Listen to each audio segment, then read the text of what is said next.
Hi friends, ഇന്ന് നമ്മൾ നാരങ്ങ കൊണ്ട് രസം ഉണ്ടാക്കാൻ പോവാണ്. എപ്പോഴും നമ്മൾ തക്കാളി കൊണ്ടല്ലേ രസം ഉണ്ടാക്കാറ്. അപ്പോൾ ഇന്നൊരു വെറൈറ്റി ആയിട്ട് ഒരു നാരങ്ങ രസം. വളരെ കുറച്ച് ഇൻഗ്രീഡിയൻസ് മതി. അപ്പോൾ നമുക്ക് എന്തൊക്കെയാണെന്ന് നോക്കാം. ഞാൻ ഇവിടെ പച്ചമുളക്, ഇഞ്ചി, വെളുത്തുള്ളി എടുത്ത് വെച്ചിട്ടുണ്ട്. പിന്നെ നമുക്ക് വേണ്ടത് കുരുമുളക് വേണം, ഉലുവ, കടുക്, പിന്നെ ഉണക്കമുളക്, കുറച്ച് വേപ്പില എടുത്ത് വെച്ചിട്ടുണ്ട്, പിന്നെ വെളിച്ചെണ്ണ, കായപ്പൊടി, വെള്ളം. പിന്നെ നമുക്ക് നാരങ്ങയാണ് ഇതിൻ്റെ മെയിൻ ഇൻഗ്രീഡിയൻറ്റ്. അപ്പോൾ ഇത്രയും നാരങ്ങൊന്നും വേണ്ട കേട്ടോ, ഇത് കണ്ട് ആരും പേടിക്കേണ്ട. നമുക്ക് 2.5 ടേബിൾ സ്പൂൺ നാരങ്ങ നീര് മതി. അത് ഞാൻ ഇവിടെ എടുത്ത് വെച്ചിട്ടുണ്ട്. അപ്പോൾ നമ്മുടെ ജാറിലേക്ക്, മിക്സിയുടെ ജാറിലേക്ക് ഞാൻ എടുത്ത് വെച്ചിരിക്കുന്ന വെളുത്തുള്ളി, ഇഞ്ചി, അതുപോലെ തന്നെ പച്ചമുളക്. ഞാനിത് നല്ല എരിവുള്ള മുളകായാലും 4 എടുത്തിട്ടുണ്ട്. സാധാ പച്ചമുളകാണെങ്കിൽ ഒരു 6 വരെ ആകാം. അപ്പം നമ്മൾ ചട്ടി അടുപ്പത്തേക്ക് വെച്ചിട്ടുണ്ട്. ചട്ടി ചൂടായിട്ടുണ്ട്. നമുക്ക് വെളിച്ചെണ്ണ ഒഴിക്കാം. വെളിച്ചെണ്ണ ചൂടായിട്ടുണ്ട്. കടുക് ഇട്ട് കൊടുക്കാം. കടുക് പൊട്ടുന്നുണ്ട്. ഉലുവ കൂടി ഇട്ട് കൊടുക്കാം.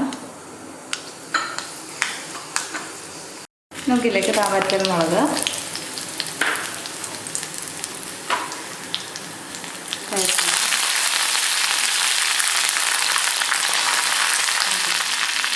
നമ്മൾ നേരത്തെ മിക്സിയുടെ ജാറിലിട്ട് ക്രഷ് ചെയ്ത് വെച്ചിരുന്ന നമ്മുടെ പച്ചമുളക്, വെളുത്തുള്ളി, ഇഞ്ചി നന്നായിട്ടൊന്ന് വാട്ടിയെടുക്കാം.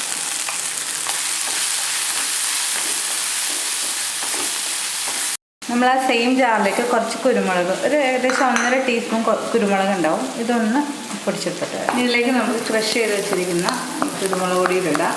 നന്നായിട്ട് പൊടിയുണ്ടാവും, ജസ്റ്റ് ക്രഷ് ചെയ്തെടുക്കാൻ വേണ്ടി നന്നായിട്ട് പൊടിച്ചെടുക്കാം.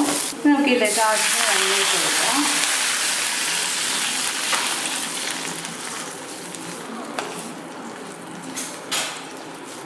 നമുക്ക് ആവശ്യത്തിന് ഉപ്പിട്ട് കൊടുക്കാം.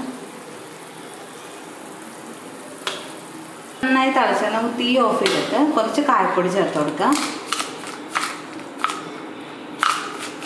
അപ്പോൾ നമ്മുടെ രസത്തിൻ്റെ പണി ഇത്രേ ഉള്ളൂ. ഇനിയിപ്പോൾ നാരങ്ങ നീര് ഒഴിക്കേണ്ട കാര്യമുള്ളൂ. അത് നന്നായിട്ട് തണുത്തതിന് ശേഷമാണ് ഒഴിക്കാൻ പാടുള്ളൂ, അല്ലെങ്കിൽ പെട്ടെന്ന് കയ്പ്പാവും. അപ്പോൾ അതുകൊണ്ട് ഇതൊന്ന് നമുക്കൊരു സെർവിങ് ബൗളിലേക്ക് പകർത്താം. അപ്പോൾ നമ്മൾ രസം ഏകദേശം ചൂടൊക്കെ ഒന്ന് ആറി നമുക്ക് ഇതിലേക്ക് നമ്മളെടുത്ത് വെച്ചിരിക്കുന്ന നാരങ്ങ നീരൊന്ന് വെച്ച് കൊടുക്കാം. മിക്സ് ചെയ്യാം. നമ്മൾ ഇതിലേക്ക് മഞ്ഞൾപ്പൊടിയോ മുളക് പൊടിയോ ഒന്നും ചേർത്തല്ല. പക്ഷേ നല്ലൊരു യെല്ലോയോ അല്ല ഗ്രീനോ അല്ലാത്തൊരു നല്ലൊരു കളർ കിട്ടിയിട്ടുണ്ട് നമുക്കല്ലേ. പക്ഷേ നമ്മൾ വെജിറ്റേറിയൻസിനൊക്കെ ഒത്തിരി ഇഷ്ടപ്പെടും. ഇതിൻ്റെ കൂടെ ഞാൻ ഞണ്ട് റോസ്റ്റാണ് കോമ്പിനേഷനായിട്ട് എടുക്കുന്നത്. വെജിറ്റേറിയൻസിനാണെങ്കിൽ സ്പൈസി പൊട്ടറ്റോയും നല്ല ബെസ്റ്റ് കോമ്പിനേഷനാണ്. അപ്പോൾ ഞാനിത് 2 റെസിപ്പി ഞാൻ അപ്ലോഡ് ചെയ്തിട്ടുണ്ട്. ഈ വീഡിയോ കാണാത്തവർ ഒന്ന് കണ്ടു നോക്കുക.